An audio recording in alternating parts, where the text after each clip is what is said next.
Será que quanto maior o gene, maior a proteína que será produzida? Vamos começar com um exemplo. Um dos maiores genes humanos é o DMD, que codifica a proteína distrofina. Mas a maior proteína humana é a titina.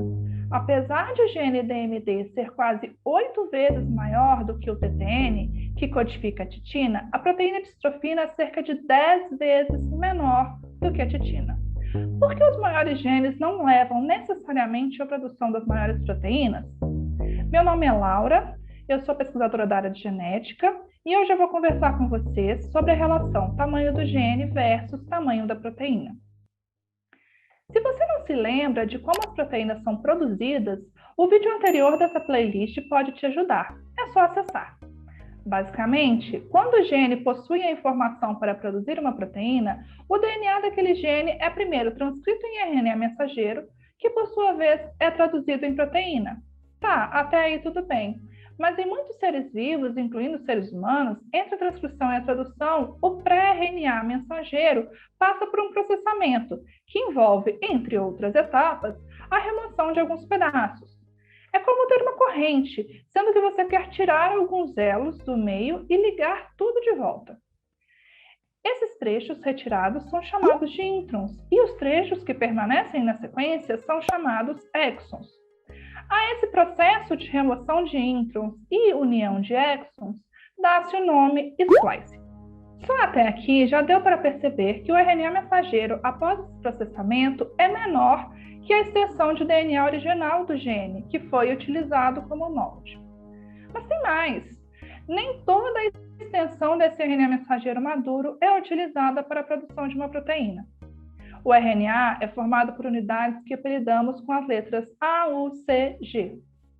E a maquinaria de tradução começa seu trabalho somente quando encontra a primeira sequência UG, que sinaliza o início da tradução e também codifica o aminoácido metionina.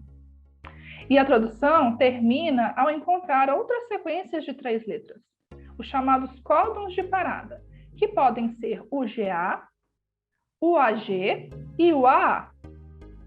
Por isso, há extremidades do RNA mensageiro que não são traduzidas, isto é, a parte do RNA que serve de instrução para a produção de uma proteína é sempre menor que o gene. Agora, uma curiosidade. Será que os introns e os exons têm o mesmo tamanho e quantidade em todos os genes? Na verdade, não. Olha só esse exemplo. O gene A e o gene B têm o mesmo tamanho, porém o gene A tem menos exons, que também são menores do que os do gene B. Ou seja, mesmo genes de mesmo tamanho podem dar origem a RNAs mensageiros e proteínas de tamanhos bem diferentes. Quer outro exemplo de variação de tamanho? Lembra dos genes DMD e TTN que codificam a distrofina e a titina?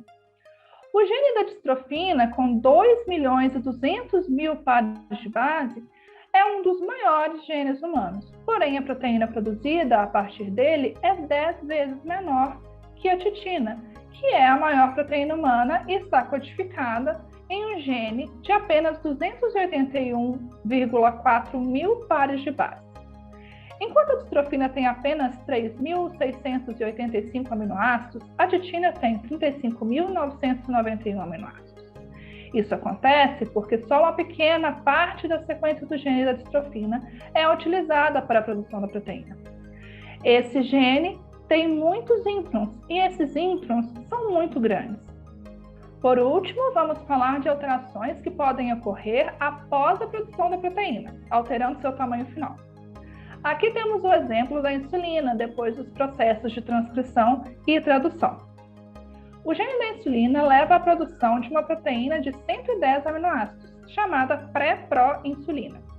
Durante o processo de maturação, ela sofre quebras, que levam à retirada de 2 pedaços.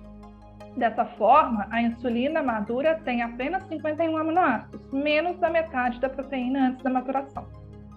Neste vídeo, vocês viram que o tamanho do gene não é proporcional ao tamanho da proteína, devido principalmente à retirada de trechos do RNA mensageiro, à não tradução das extremidades desse RNA e às alterações das proteínas após a tradução. Agora eu tenho uma pergunta para vocês. Será que ter mais genes significa ter mais proteínas? E por isso os seres humanos são mais complexos do que outros seres vivos? No próximo vídeo vocês vão descobrir. Até lá!